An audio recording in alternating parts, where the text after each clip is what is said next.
Hey guys, so today we have a Raspberry Pi 4 and we're going to add a super cooling fan to it because these things are known to get pretty hot. And I'm running RetroPie, so that's going to get super hot with the emulators I'm going to throw at it. And then we're also going to put it into a case that I designed, or not designed, but we're going to put it into a case that I 3D printed. We have some Prusament gold PETG here.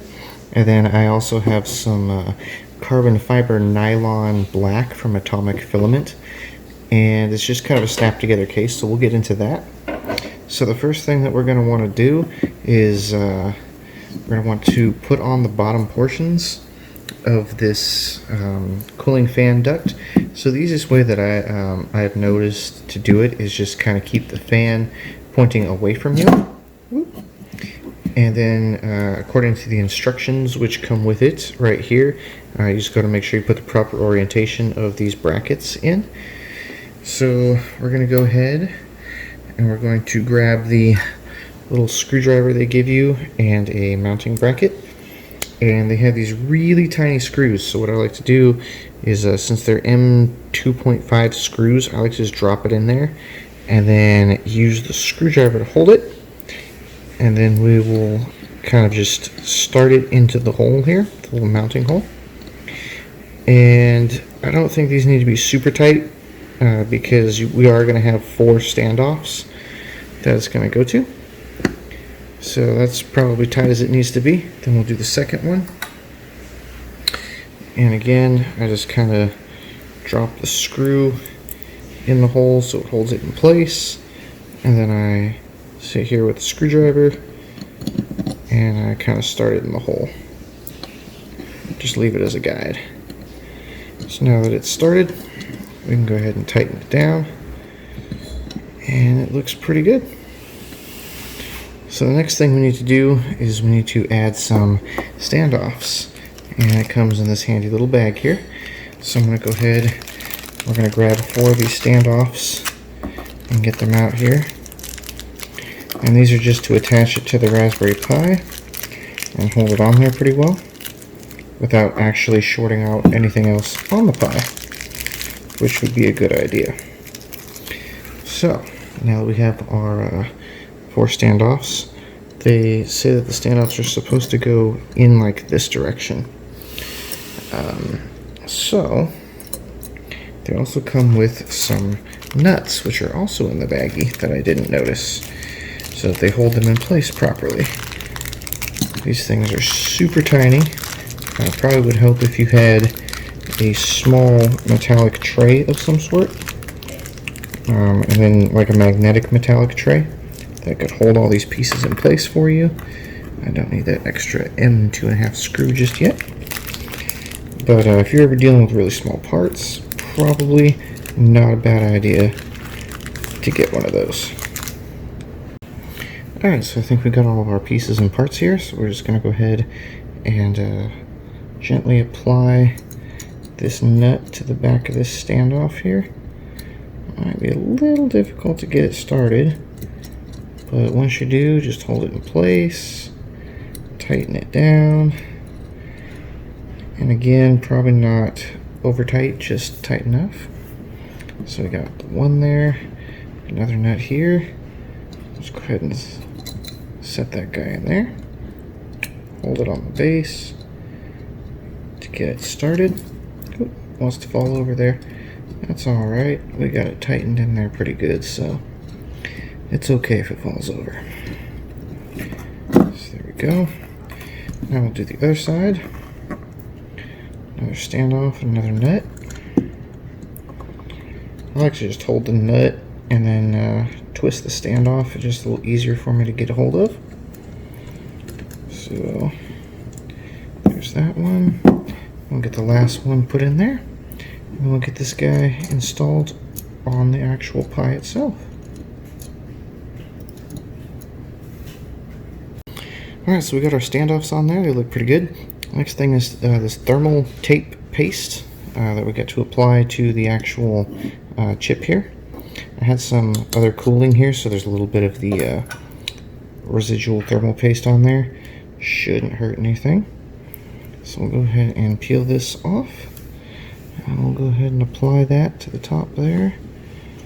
Give it a good squish. And there's going to be a second film piece that you get to peel up. It's a little difficult to get it, but if you get it just right, you can peel that second layer right up off of there. Now this isn't sticky backed or anything like that really, so just kind of apply it as best you can. Give it a good squish. You can see that residual old thermal paste I had down there. So give it a good squish, and then we're going to actually put the standoffs to the pie. Alright, so now we're ready. So what we're going to do is we're going to go ahead and just line this up with the holes, make sure that everything seems to fit alright. And what you're doing is you're just making sure that that heat sink is actually going to touch that thermal paste, and then you can actually line everything up with the holes. It all looks good, doesn't look like it's hitting anything. And then we'll get 4 more standoffs and then screw it into that on the bottom.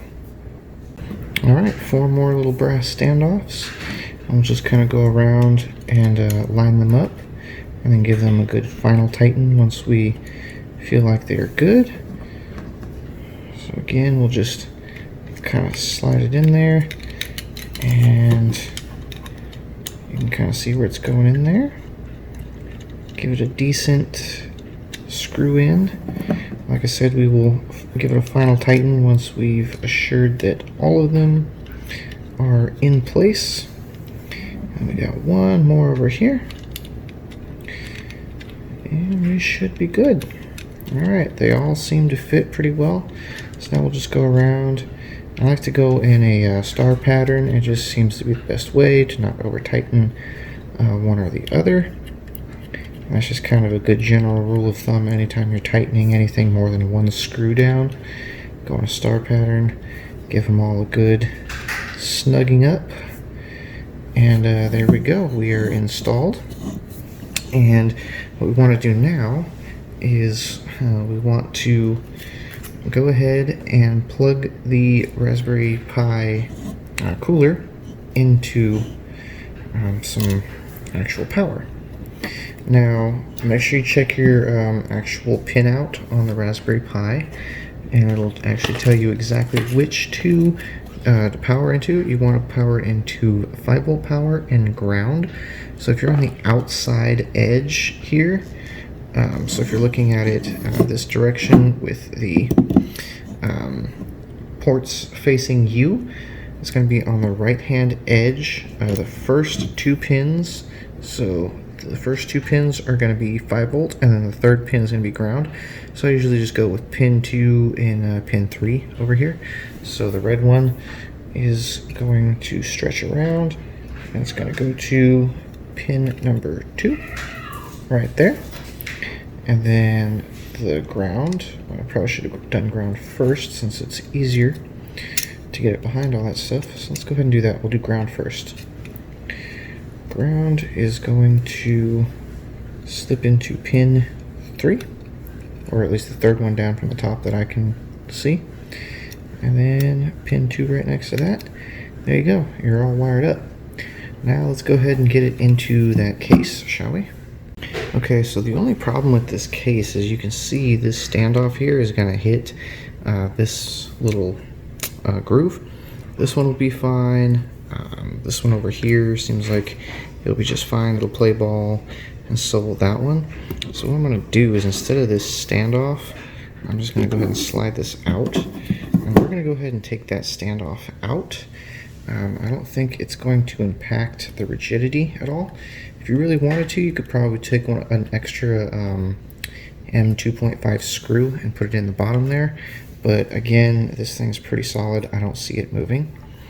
So what we're going to do is we're going to go ahead, we're going to slide this guy into here. You can see there's some grooves in that, in the case design there. And all you want to do is line them up with that, and line them up on the sides here. It kind of just snaps into place, really. Nothing super major going on. Everything snaps in real nice. And like I said, everything else played ball. It was happy. This one might become a problem when we go to put the sides together, but if that's the case, we'll just do that trick with the M2.5 screw. So now that we've got that all set together, your side with the ports, you'll have this side that's cut out here, and we have this back end as well. And you can see the whole reason that those little grooves are there is so this stuff just kind of snaps together. So what we're going to do is we're just going to line it up and push it together. Everything seems like it's lining up okay. Lining up okay on this side as well. And again, this is 3D printed, so if you have any trouble, just check your tolerances with your printer. And then you have the fan here. So the fan, I don't actually have a fan that they're looking to have us have, which is a 60 by 60 by 25, so it's just going to be an open hole for now until I actually get a fan. But you can go ahead and put that together, and the fan will actually rest in there, and it'll actually power off the other 5-volt pin and then the ground pin down here, which is no big deal. So you got all that snapped together. This top piece just kind of snaps on into those grooves as well. So now you have a solid computer case looking part. And again, make sure the port side is with these cutouts over here as well. So you have everything that lines up real nice. Your power, your audio, your HDMI. So you can see in the bottom there where it lines up to those grooves. We'll just kind of go ahead and give that a push. And same thing with the top. It's supposed to line up inside of the case. So we'll go ahead and just give that a good push. Make sure all the edges are lining up nice there. They look nice there. It's just a snap together friction fit case. And then we'll do similarly with this back side piece here. This is going to be probably the most difficult one because everything has to fit inside of it. But a little persuasion, and there we go. It's pretty solid. Got your Pi in there with your cooler. You got access to all the ports that you need. On the front side here, you have access to all your ports that you could need. One thing that I didn't do is I didn't put the SD card in there before I put this on, but that's simple enough. You can just pop off the side. That's why it's a nice snap together case. You just pop off one of the sides and you can access whatever you need to access through this way. So you can see I just pulled off the sides, mostly just to get access to the SD card slot.